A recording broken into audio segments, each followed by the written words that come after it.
그때 골목에서 왜소한 체격의 한 노인이 바지를 손수레에 싣고 가면서 어느 집 앞에 내놓은 박스를 줍고 있었다. 그의 허리는 몹시 굽어 있었고 옷은 온갖 데 절어 있었다. 그가 입은 양복은 소매가 닳아 너덜너덜했고 양쪽 신발은 찌그러지고 굽이 반쯤 닳아 있었다. 언뜻 보기에도 너무 딱했다. 정말 가여운 노인이었다. 오늘 들려드릴 작품은 짧은 소설 두 편입니다. 김태호, 거꾸로 가는 세상, 김용철, 설날 선물입니다. 다 들으시고 나서 가슴이 따뜻해지셨다면 좋아요를 눌러주십시오. 작가에게 힘이 됩니다. 구독은 감동입니다. 이제 작품 속으로 들어가 보겠습니다. 편안하고 행복한 시간 되십시오.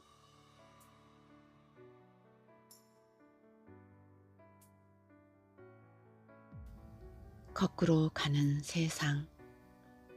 김태호. 싱그러운 초여름의 산천은 행복의 속삭임으로 가득했다. 계절도 계절이지만 사회 일원으로 첫 봉급을 받은 준기는 너무도 감개가 무량했다. 얼마 전까지만 해도 암울했던 세상이 며칠 사이에 준기의 시야에 확 바뀌어 보였다. 그는 대학 졸업 후 꼬박 3년을 놀아야만 했다.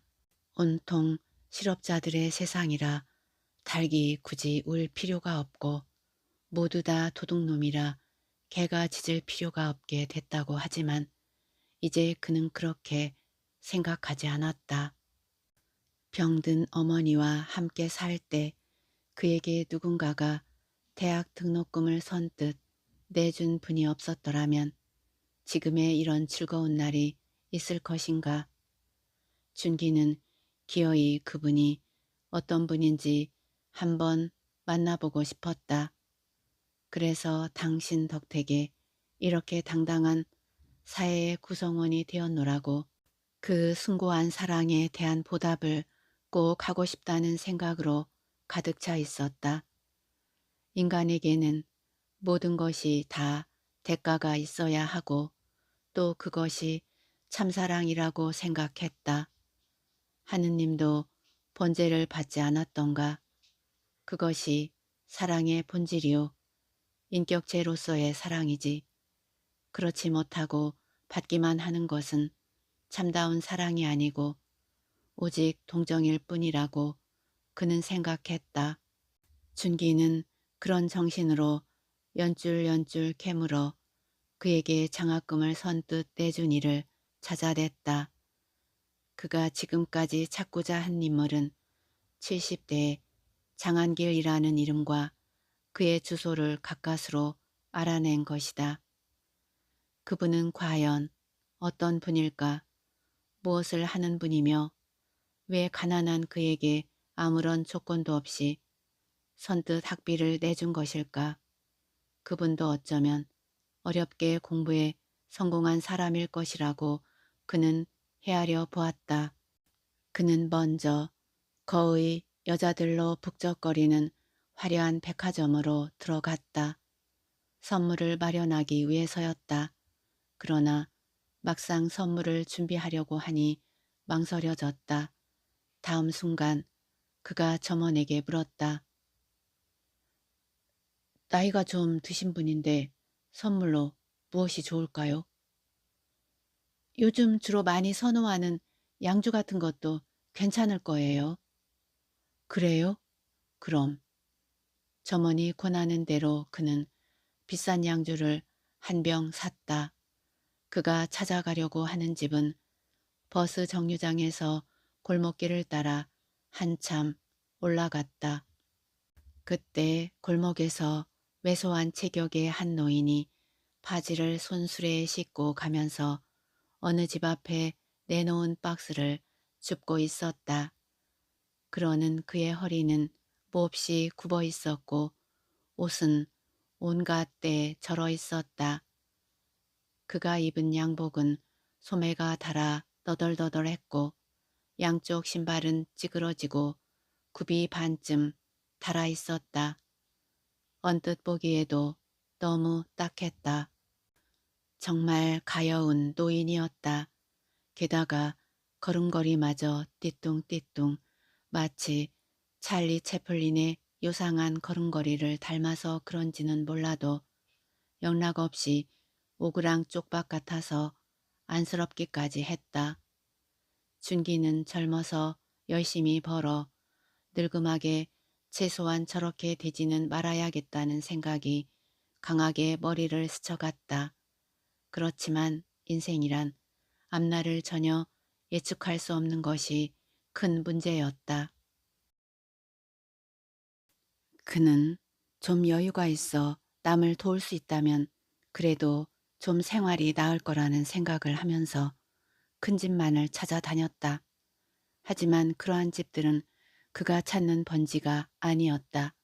얼마 동안을 헤매고 다니다가 정작 그가 찾은 집은 그 중에서도 가장 허술한 집이었다. 그 집은 잃을 것이 없어서 열어놓은 것인지 대문은 활짝 열려 있었다. 그는 집 대문 안으로 들어서며 안에다 대고 소리를 질렀다. 실례합니다. 말씀 좀 묻겠습니다. 뭐예요? 그때 중년 부인이 방문을 반쯤 열고 그를 쳐다보며 물었다. 여기 장한길 선생님께서 사십니까? 예, 바로 저 방에. 그녀는 턱으로 아래 반 지하방을 가리켰다. 그분을 좀 뵐 수 있을까요? 지금 안 계신데 아마 오실 때가 됐으니 조금 기다려 보세요. 그녀는 마당 한쪽에 놓여있는 고물의자를 가리키고는 다시 방문을 닫았다. 준기는 그 의자에 앉아 멀거니 한참 동안을 기다렸다. 그런데 그때였다. 아까 파지를 줍던 그 노인이 대문을 열고 들어서는 것이 아닌가. 그 노인은 앉아있는 준기를 보자 뜻밖이라는 듯이 그에게 물었다.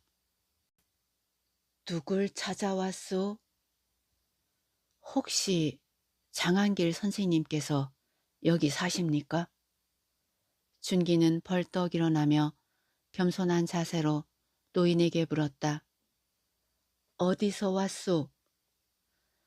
남가자동에서 왔습니다. 준기는 벌떡 일어서서 양손을 마주 잡은 채 공손한 자세로 말했다. 그래? 어쩐 일로 왔소? 그분을 꼭 뵐 일이 있어서요. 글쎄, 그 사람은 왜 찾느냐니까? 잠깐 뵙고 전할 것도 있고 해서요. 준기는 오른손에 든 양주를 눈높이만큼 쳐들어 보였다. 내가 장한길이오만 그런 선물 받을 사람은 못 되니 아마 사람을 잘못 찾은 것 같소. 네? 준기 역시 그가 동명이인일 것이라고 생각했다.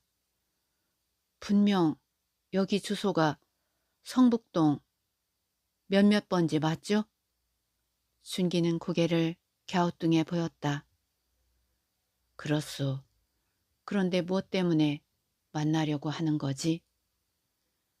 그분에게서 제가 장학금을 받았거든요. 아, 그러면 자네가 박준기인가? 아무리 다시 보아도 장한길이라는 노인이 준기에게 장학금을 줄 만한 처지가 못 된다고 생각했다. 그러나 노인은 고개를 끄덕이며 이렇게 말했다. 내가 박준기에게 장학금을 주었지. 정말 할아버지가 장한자 길자 선생님입니까? 어째 취직은 했는가? 하고 물으면서 그 노인은 말라빠진 쭈글쭈글한 얼굴에 금시 환한 웃음꽃을 피우지 않는가. 정말 제게 장학금을 주신 분이 할아버지십니까? 순간 오그랑 쪽박 같은 노인의 체구가 거대한 존재로 준기의 눈앞에 바싹 다가왔다. 그 노인은 연신 그렇다고 고개를 끄덕였다. 준기는 와락 노인의 찌들고 거친 손을 부여잡으며 흑흑 흐느끼기 시작했다. 제게 주신 장학금이 이렇게 고생을 해서 버신 돈인 줄은 꿈에도 생각 못했습니다. 대기업의 회장님이나 사장님일 것이라고만 생각했었습니다. 그런데 그렇지가 않다는데 저는 더욱 놀랐습니다. 바람 안 불고 풍경 소리가 날까? 부자도 못한 일을 거꾸로 보호를 받아야 할 분이 왜 하셨습니까? 준기는 너무도 기가 막히고 죄송스러워서 흐느껴 울면서 물었다. 이것도 인연이 아니겠나? 그러나 노인은 담담한 목소리로 오직 이 한마디 말만 남기고 돌아서더니 다시 끌고 온 파지를 추스르기 시작했다.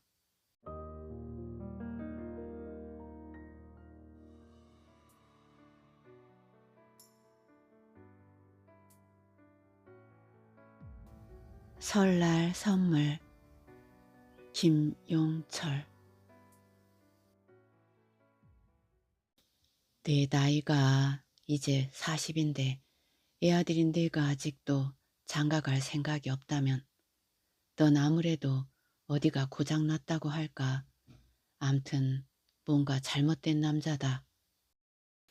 2018년 음력 설날 아침이었다.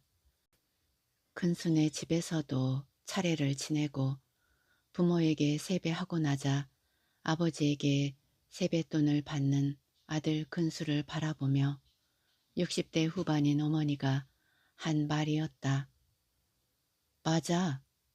오빠는 모교인 K대학교 재단에 과장이라는 직장도 있고 몸도 멀쩡한데 왜 장가를 안 가우? 오빠 동생인 근숙이 언니는 시집가서 벌써 애가 둘인데 근수의 막내 여동생인 근미가 끼어든다. 허허, 나이 40이라도 장가갈 날이 있겠지. 당신 너무 어디가 고장났느니 남자가 잘못됐느니 그런 말 함부로 하지 말아요. 새해로 꼭 70이 된 근수의 아버지가 자신의 아내를 나무랬다. 하하, 어머니, 저도 장가갈 날이 있겠죠. 너무 그런 걱정 하시지 마시고 건강하게만 사세요. 전 남자로서 아직 아무 결함도 없는 건강한 청년입니다.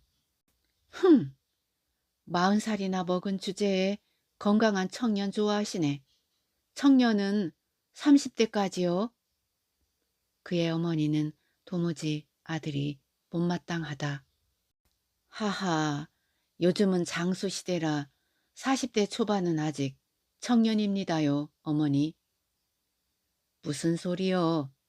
우리 어려서는 40대 할아버지도 흔했는데. 허허, 그럼 오빠가 늦게 장가가서 애 낳으면 증손자라고 하면 되겠네, 엄마? 하하하, 호호호. 근미의 그 소리에 방아는 웃음바다가 됐다.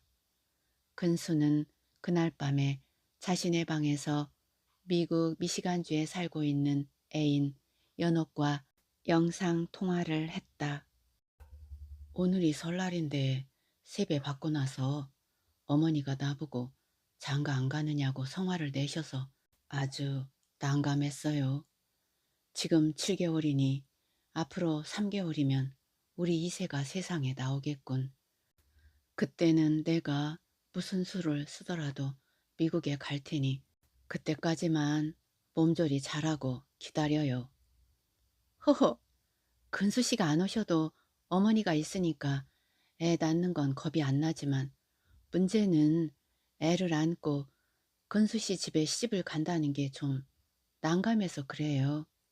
내가 학위만 딴 상태라면 지금이라도 당장 귀국하고 싶지만 기왕 한 학기 남은 거 어떻게라도 논문 통과시켜서 애 낳고 학위 받은 뒤에 시집가는 방향으로 하자고요. 좋아요. 박사 마누라 얻는 판에 애를 낳아가지고 오면 어떻고 그냥 오면 어때요? 시집 와서 알콩달콩 잘 살기만 하면 되지. 근수는 연옥이 고맙기만 했다. 근수와 연옥은 K대학교 같은 심리학과의 선후배 사이였다.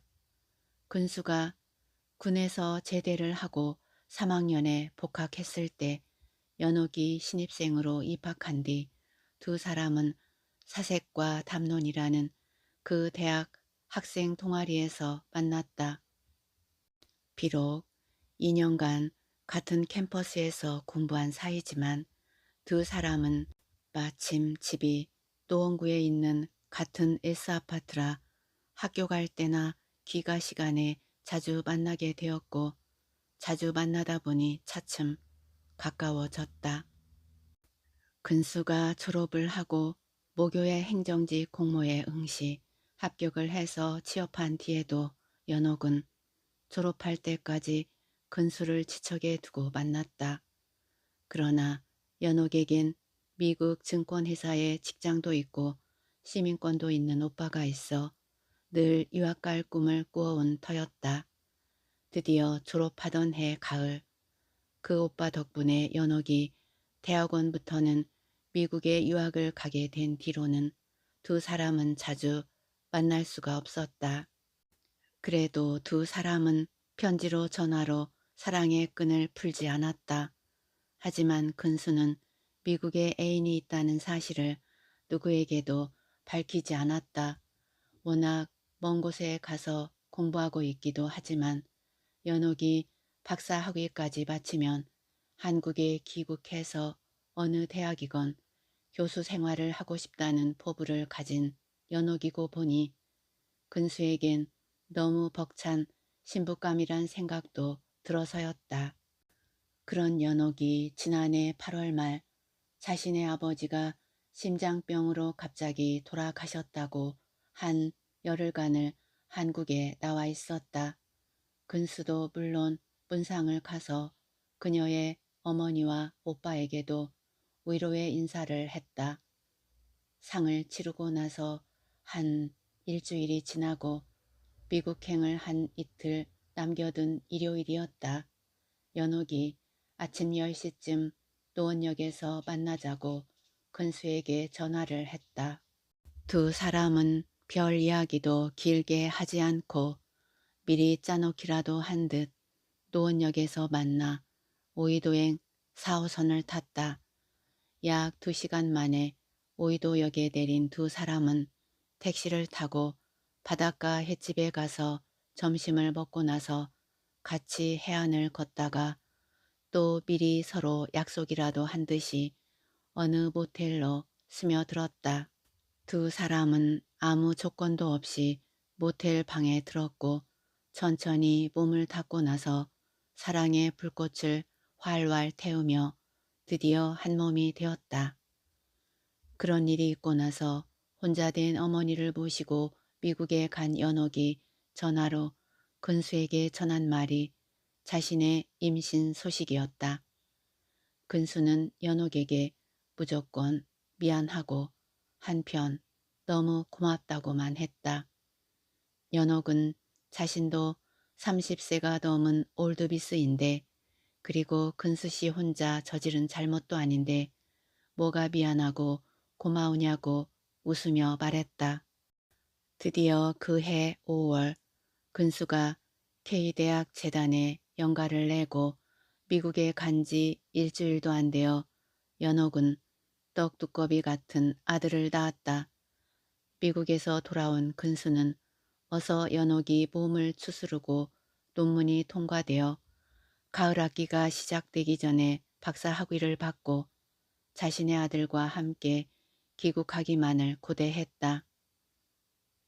물론 연옥은 자신이 예고한 대로 아들도 잘 키우고 있고 가을 학기 전에 박사 학위도 받았다고 전해왔다.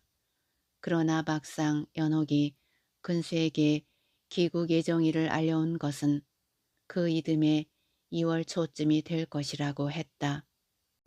연옥의 몸도 정상화되고 아이도 2살이 되어 걸을 수 있을 때, 그러니까 근수가 어머니에게 장가를 못 간다고 꾸지람을 듣던 지난해 설날부터 치면 거의 1년이 지난 그 이듬해 설날쯤을 시집에 방문하는 날로 예정한 셈이었다. 근수는 설날 며느리감과 손자가 한꺼번에 자신의 집에 나타난다면 그것보다 더 큰 설날 선물은 없을 것으로 생각하고 기왕 늦은 거 그쯤에 맞추어 미리 귀국하고 기왕이면 꼭 설날 나타나는 게 좋겠다고 말했다. 드디어 황금 돼지해라는 2019년에 음력 설날이 되었다. 아침 10시쯤 차례를 지내고 세배도 끝나고 나자 근수는 부지런히 자신의 방에 가 연옥에게 전화를 걸었다. 우리 집 아시죠? 같은 노원구 S아파트니까. 하하, 맞아요. 그 동 호수대로 지금 아이 데리고 찾아오세요. 그리고 나서 근수는 부지런히 집 식구들 앞에 나타나 큰 목소리로 애치기 시작했다. 아버지, 어머니, 그리고 금미, 다 잘 들으세요. 저 오늘 설날을 맞이하여 우리 집에 큰 선물을 2가지나 내놓겠습니다. 그 선물을 보시면 저보고 남자구실 못하는 병신 같은 놈이라고는 하지 못하실 거예요. 선물은 바로 제 아내 될 사람과 제 아들입니다. 아내 될 사람은 연옥이라고 미국에서 박사 학위를 따고 온 제 대학 후배입니다. 아니, 뭐요? 아버지가 한마디 했다. 흥? 나는 너 불알 없는 놈인 줄만 알았는디? 어머니 목소리. 오빠, 증손자가 아니라 진짜 손자요? 근미도 외쳤다. 그러자 아니나 다를까 웬 벨소리가 근순의 집에 몇 번 울렸다. 근수는 잽싸게 나가서 현관문을 열었다. 거기 아리따운 젊은 여인과 이제 막 걷기 시작하는 예쁜 사내아이가 서 있었다. 근수가 손에 손을 잡고 그 2사람을 거실로 대불고 들어왔다. 그때 근수의 아버지가 한박웃음을 웃으며 커다란 목소리로 한마디 했다. 야, 설날 선물 치고는 너무 과하구나. 웃음소리는 온 집안에 한동안 마구 퍼졌다.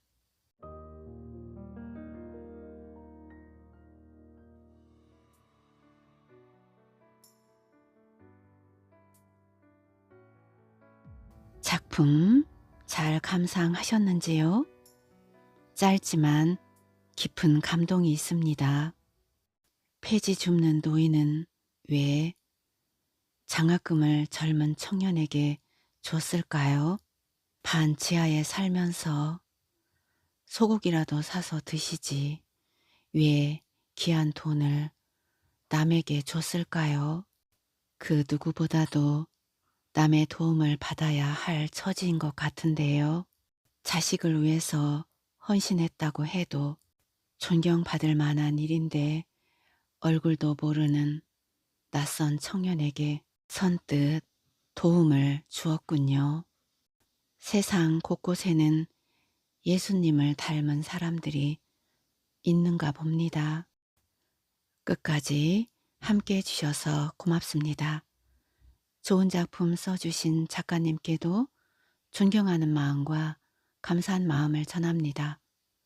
다음 작품으로 또 만나요.